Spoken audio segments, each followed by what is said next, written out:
तो फिल्म की शुरुआत होती है और हम बहुत सारे सेब के पेड़ देखते हैं। बहुत सारे सेब टूटकर जमीन पर पड़े थे जो गल सड़ चुके थे और उनमें कीड़े पड़ गए थे। इतनी ही देर में एक छोटी बच्ची यहाँ आती है और एक सेब को उठाकर घर की तरफ जाने लगी। उसकी मोम उसे देखकर फौरन आवाज लगाकर बुला लेती है। बच्ची की मोम का नाम था जेसिका और इसके 2 बच्चे थे, एक ये बच्ची और दूसरा था छोटा बेटा। बच्ची वो सेब अपनी मोम जेसिका को लाकर दे देती है और क्योंकि उनके घर में तो पहले ही ढेर सारे सेब पड़े थे और बहुत सारे तो सड़ भी गए थे, इसलिए जेसिका वो वाला सेब टोकरी में फेंक देती है। तो इस वजह से उसकी बेटी नाराज हो गई, कहती है मामा वो सेब मैं आपके लिए लाई थी इतने प्यार से और वो आपने टोकरी में डाल दिया, दिल तोड़ दिया आपने मेरा। फिर अब पता चला कि असल में जेसिका को नशे की लत थी, लेकिन कुछ दिन पहले ही वो हॉस्पिटल से अपना इलाज करवा के आई है, इसीलिए फिलहाल उसने नशा छोड़ दिया था। उसके हस्बैंड को भी नशे की बहुत बुरी आदत थी। अब जेसिका ने नशा छोड़ दिया था पर उसके हस्बैंड का नहीं छूट रहा था, इसीलिए वो यहाँ नहीं रहता, इनसे अलग रहता है। उसने अपनी बीवी बच्चों की जिम्मेदारी छोड़ दी थी, तो जेसिका को अकेले ही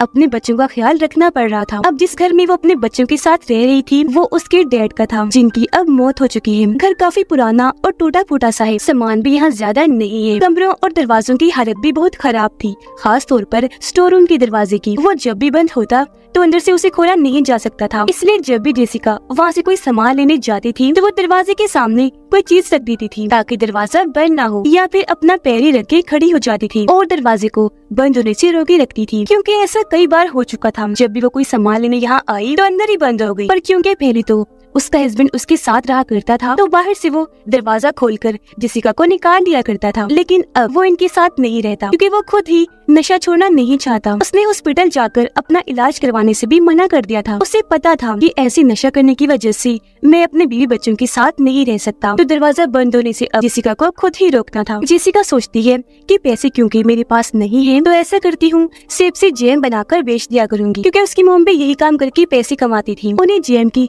काफी अच्छी रेसिपी पता थी, लेकिन क्योंकि सेब गल रहे थे तो उनमें दाग लगे होने की वजह से ये आइडिया काम नहीं आता। अब उसे कुछ समझ नहीं आता कि क्या करूं, ऐसा कौन सा काम किया जाए कि मेरे पास ढेर सारे पैसे आ जाएं, क्योंकि मैंने अपने टैक्सेस देनी है, सर पर कर्जा चढ़ रहा है और 2 बच्चों को पालने की जिम्मेदारी है। तो ये सारी बातों को सोचकर वो काफी परेशान हो रही थी। फिर उसे ख्याल आया कि मैं अपनी मोम के पास चली जाती हूँ, क्योंकि वो शहर में रहती है तो वहाँ जरूर कोई अच्छा काम करने को मिल जाएगा। उसने अपनी मोम को कॉल की, जिस पर उसकी मोम का कहना था कि बेटा अगर तुम आ ही रही हो तो काम करने के इरादे से ही आना, क्योंकि तुम्हें नशे की लत थी। अब बेशक ना हो लेकिन पहले तो थी, जिस वजह से मुझे तुम पर इतना यकीन नहीं है। जेसिका जवाब देती है मॉम मैं काम करने के लिए ही आ रही हूँ, क्योंकि मेरे ऊपर बहुत सारी जिम्मेदारियां हैं। जिसके बाद वो जाने के लिए सामान पैक करने लगी। कुछ सामान स्टोर रूम में पड़ा था, दरवाजा खुला ही था, इसलिए वो अंदर चली जाती है।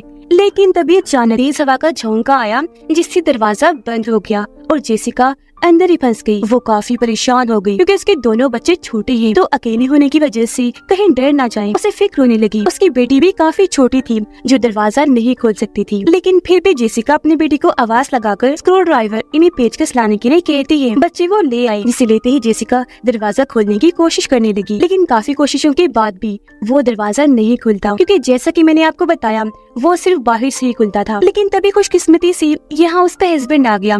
वो दरवाजा खोलता है और जेसिका बाहर आ गई। वो उसका मजाक उड़ाते हुए कहने लगा जेसिका अब तो मुझे हैरानी भी नहीं होती कि तुम स्टोर रूम में बंद हो गई हो, क्योंकि ये तो तुम्हारा रोज का ही काम बन गया है। पता नहीं तुम जान के करती हो, उसे क्या छोटी बच्ची हो, इतनी बेवकूफी कैसे कर सकती हो तुम। जेसिका बोली पहली बात तो ये है कि नशा करने की वजह से तुम्हारा यहाँ आना मना है, और दूसरी बात कि तुमने मेरी मदद की उसके लिए शुक्रिया, लेकिन अब तुम यहाँ से चले जाओ क्योंकि तुम नशे में हो और मैं नहीं चाहती कि इसका बुरा असर मुझ पर या मेरे बच्चों पर पड़े, क्योंकि मैं नशा छोड़ चुकी हूँ। लेकिन यहाँ पता चला कि वो खुद तो आया ही था, साथ ही अपने साथ अपने दोस्त को भी लाया था जिसका नाम सैमी था। वो अच्छा आदमी नहीं था, वो भी नशा किया करता था और बच्चों को अगवा करके उनके साथ गलत करता था। इसी वजह से जेसिका को वो सख्त नापसंद था। वो नहीं चाहती थी कि वो कभी भी यहाँ आए। वो अपने हस्बैंड को बड़े प्यार से समझाती है कि तुम प्लीज यहाँ से चले जाओ और इसे भी ले जाओ, दोबारा यहाँ कभी मत लाना। ये सुनकर सैमी को गुस्सा आ गया। वो जेसिका के पास आकर कहता है कि मैंने तुम्हें क्या कहा है, हाँ बताना जरा, तुम्हें मसला क्या है मेरे साथ।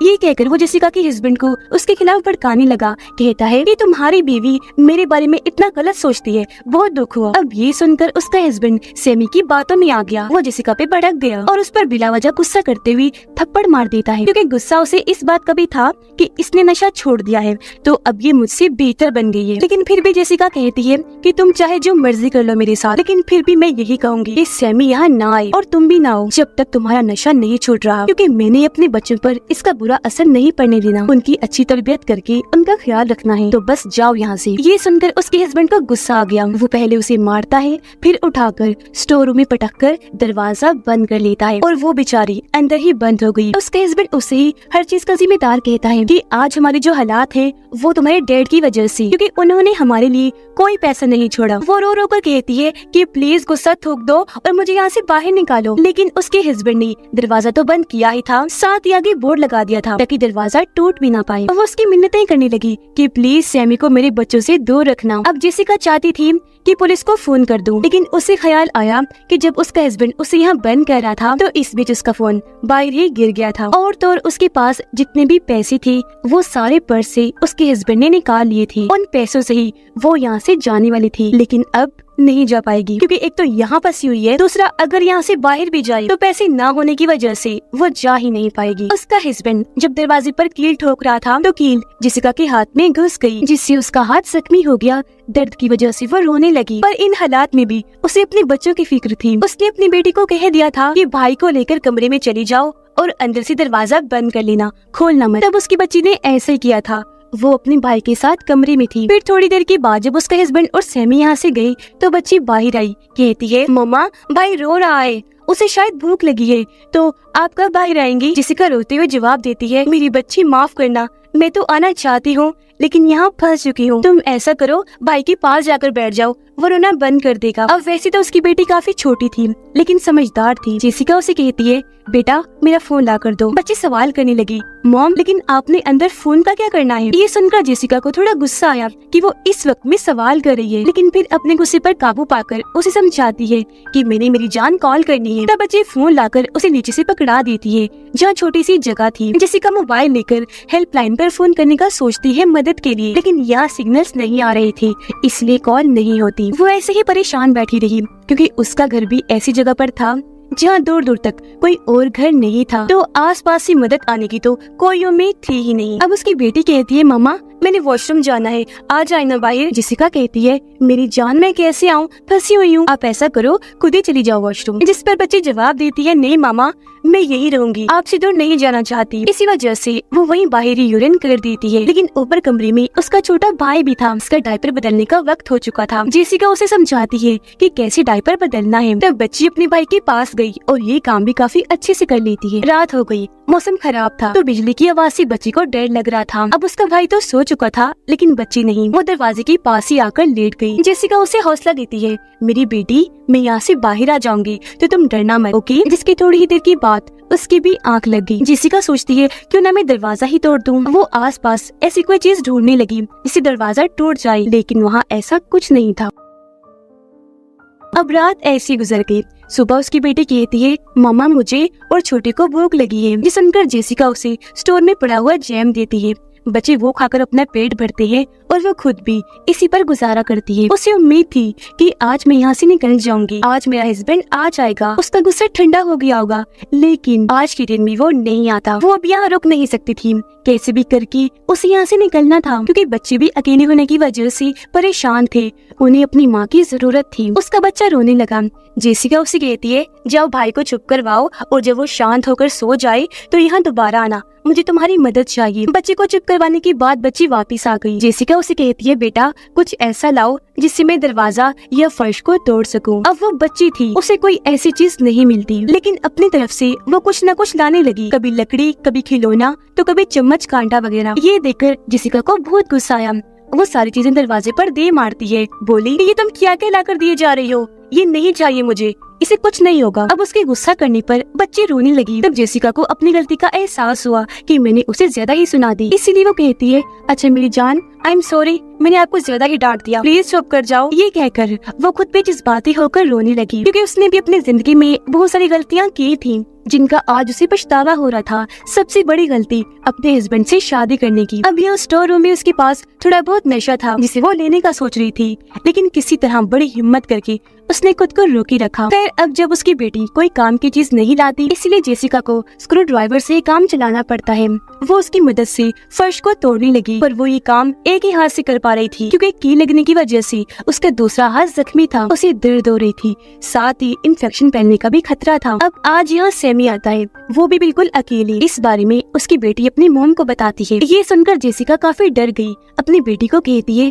बेटा जल्दी से कमरे में चली जाओ, दरवाजे को अच्छे से बंद कर लेना और खोलना मत। बच्ची ने ऐसे किया, लेकिन अब वो खतरनाक आदमी यहाँ आ चुका था, जिसका डर जेसिका को बहुत था। वो आते ही जेसिका का मजाक उड़ाने लगा। वो कहती है, प्लीज दरवाजा खोल दो ना, पर वो मना कर देता है कि नहीं, मैं किसी के घरेलू मामलों में दखल अंदाजी नहीं करता। ये सुनकर जेसिका समझ गई कि ये यहाँ किस इरादे से आया है, उसके बच्चों को नुकसान पहुँचाने। वो काफी घबरा गई, उसे यहाँ से जाने का कहती है, और ये भी कि मेरे बच्चों से दूर रहे, पर वो नहीं जाता। तब यह मजबूरन जेसिका उसे कहती है कि मेरे पास यहाँ मेरे हस्बैंड का दिया हुआ कुछ नशा पड़ा है, अगर तुम वादा करो कि तुम यहाँ से चले जाओगी और फिर दोबारा कभी नहीं आओगी तो मैं ये तुम्हें दे दूंगी। जिस पर सैमी मान गया, कहता है ठीक है मंजूर है, ये शर्त लाओ, अब दो मुझे वो नशा। लेकिन जेसिका को उस पर भरोसा नहीं था। वो कहती है, मैं यहाँ फंसी हुई हूँ, दरवाजे के पास नहीं आ सकती, तुम ऐसा करो अपना हाथ आगे करो, मैं तुम्हारे हाथ पर रख देती हूँ। अब सैमी भी चालाक था, उसे शक हो रहा था, तो वो मना कर देता है, लेकिन जेसिका उसे मजबूर करती है और वो अपना हाथ अंदर करता है। जैसे हाथ अंदर आया, समझदारी से काम लेते हुए जेसिका स्क्रू ड्राइवर उसके हाथ में घुसा देती है, जिसके बाद उस पर पत्थर मार मार कर स्क्रू ड्राइवर और अंदर करती है और उसका हाथ वही फर्श पर अटक जाता है। अब दर्द की वजह से वो तड़पता तो है, लेकिन क्योंकि नशे की बुरी आदत ने उसे खतरनाक बना दिया था, इसलिए वो अजीबोगरीब डरावनी बातें करने लगा। पहले वो कहता है कि तुम मुझे यहाँ से जाने दो, मैं तुम्हारे बच्चों को कोई नुकसान नहीं पहुँचाऊंगा। लेकिन जेसिका उसकी बात नहीं मानती, क्योंकि वो जानती थी कि ये एक झूठा इंसान है। फिर वो बताता है कि नशा छोड़ने के लिए हॉस्पिटल में मैं भी गया था, मैं सुधरना चाहता था, लेकिन मुझे इस बात का एहसास हुआ कि सुधर भी गया तो क्या होगा, चाहे मैं जिंदा रहूं या मर जाऊं, इस दुनिया में किसी को कोई फर्क नहीं पड़ेगा। ये बातें करते करते वो जेसिका को भी तोड़कर कमजोर करने की कोशिश करने लगा। कहता है कि मैं जानता हूँ तुम नशा करना चाहती हो, लेकिन बस डरती हो, और देखना एक दिन तुम खुद ही हार मानकर फिर से नशा करना शुरू कर दोगी। ये सुनकर जेसिका रोने लगी, क्योंकि कुछ हद तक ये बात सच भी थी, पर वो ये चीज उसे महसूस नहीं होने देती। रात हो गई, ठंड भी काफी ज्यादा थी, लेकिन जेसिका अभी तक उसका हाथ आजाद नहीं करती। जैसे ही सुबह हुई, उसकी बेटी वहाँ जेसिका के पास आने लगी। जब इस बारे में उसे पता चला तो वो चिल्लाकर कहती है, क्यों आई हो यहाँ, जाओ यहाँ से। क्योंकि वो जानती थी कि बेशक वो यहाँ फंसा हुआ है, लेकिन उसमें अभी भी इतनी ताकत है कि वो बच्ची को पकड़ लेगा। लेकिन क्योंकि वो बच्ची थी और पूरी रात माँ के बगैर अकेली थी, तो इस बार वो नहीं जाती, बल्कि जेसिका के पास आने लगी, और तभी उसे सैमी पकड़ लेता है। जेसिका काफी घबरा गई, उसके पास लाइटर था, तो अपनी बच्ची की जान बचाने के लिए वो वहाँ आग लगा देती है। आग में जैसे सैमी का हाथ जला, वो उसकी बच्ची को छोड़ देता है और दर्द से तड़पने लगा। अब जब जेसिका ने देखा कि इस आग में तो मैं भी जलकर मारी जाऊंगी, तो उसने जल्दी से कपड़ा लेकर आग को बुझा दिया। पर अब सैमी को होश नहीं था, ऐसा लग रहा था जैसे वो मर चुका हो। अब यहाँ जेसिका इतना टूट गई थी कि वो नशा लेने का सोचती है, जिससे शायद उसका दुख थोड़ा कम हो जाए। इससे पहले वो ऐसे करती,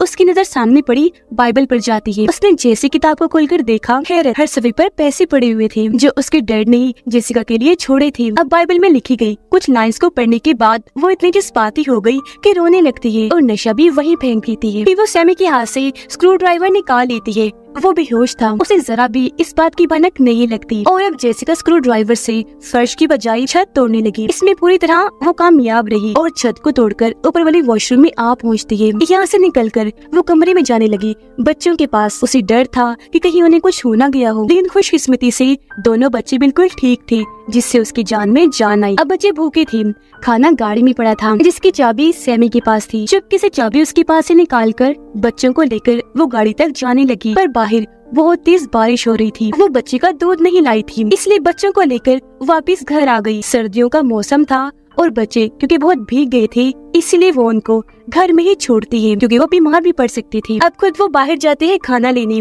गाड़ी से खाना नीचे गिर गया था, जब वो खाना उठा रही थी तो हम देखते हैं कि सैमी को होश आ गया है, जो खिड़की पे खड़ा होकर जेसिका को देख रहा था। खाना लेकर वो जेसी घर की तरफ आई तो देखती है कि दरवाजा बंद है, क्योंकि अंदर से सैमी ने ही दरवाजे को बंद कर दिया था।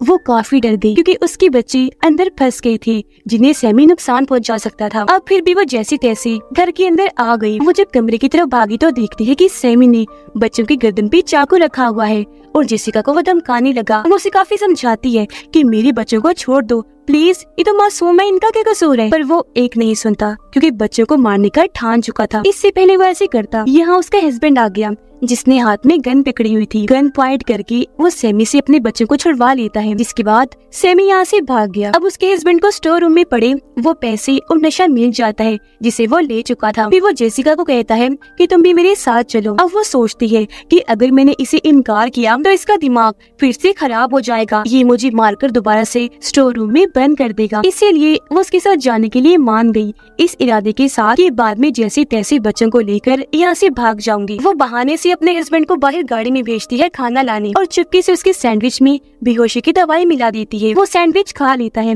लेकिन तभी उसने नशे वाली सिरिंज निकाली। पहले खुद नशा किया और जब जेसिका की बारी आई तो वो उसे गन छीनने लगती है। यहाँ वो उसके इरादे समझ चुका था, इसीलिए उसे पकड़कर पीछे धकेलता है और दोबारा से उसे मारने लगा। लेकिन इस बार वो भी चुप नहीं बैठती, जवाबी हमला करती है और जब उसकी हालत खराब हुई तो वो उसे उठाकर खिड़की से बाहर फेंक देती है और वो बहुत बुरी तरह वहाँ गिरकर बेहोश हो जाता है। अब हम कुछ दिन के बाद का वक्त देखते हैं, जहाँ अब जेसिका ने यहाँ रहना सीख लिया था। उसे जैम बनाने का जबरदस्त तरीका मिल गया जो वहाँ पड़ी एक किताब में ही लिखा था, लेकिन क्योंकि पहले वो नशे में धुत रहती थी इसीलिए उसने कभी भी इस पर ध्यान नहीं दिया। अब जब नशे की लत खत्म हुई तो उसकी आंखें खुल गई। उसने दिमाग लगाया कि जैम बनाने के लिए सारे सेब का ठीक होना जरूरी नहीं है, हम गले हुए सेब को जाया ना करके उसका भी जैम बना सकते हैं।